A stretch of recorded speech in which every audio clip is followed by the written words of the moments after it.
Police মামলা করে সত্য উদ্ঘাটন করে, আর দুদক সত্য উদ্ঘাটন করে মামলা করে। মানে কি অস্বাভাবিক, মানে অসাধারণ একটা বৈপরীত্য। আমাদের লক্ষ্য আর সাংবাদিকদের লক্ষ্য তো ভিন্ন না, একই লক্ষ্য।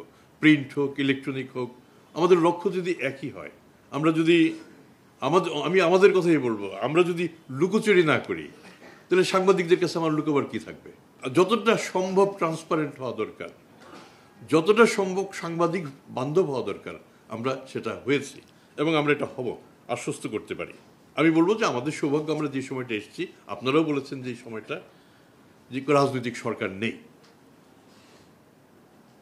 একটি অন্তর্বর্তীকালীন সরকার, যে সরকার গণপ্রত্যাশাকে লালন করার জন্য, গণপ্রত্যাশাকে এগিয়ে নেওয়ার জন্য, বাস্তবায়ন করার জন্য প্রতিষ্ঠিত হয়েছে। জনগণই প্রতিষ্ঠা করেছে সরকারকে, এবং এই সরকার প্রতিষ্ঠা না হলে, এই 5ই আগস্টের এই বিপ্লব যদি না হতো, আমরা এখানে আসতাম না, আমাদের আসার সামান্যতম সম্ভাবনাও ছিল না। যে কাজেই আমাদের মৌলিক ঋণটা সে জায়গাটাতেই।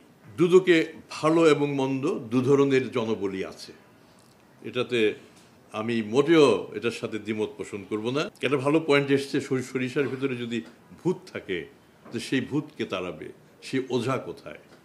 আমি একদম নিশ্চিন্ত বলতে পারি, সেই বড় ওঝা হচ্ছে সাংবাদিকরা। আমাদের দেখিয়ে দেন, আমরা নিজেরা তো দেখছি, বাকিটুকু আপনারা দেখিয়ে দেন।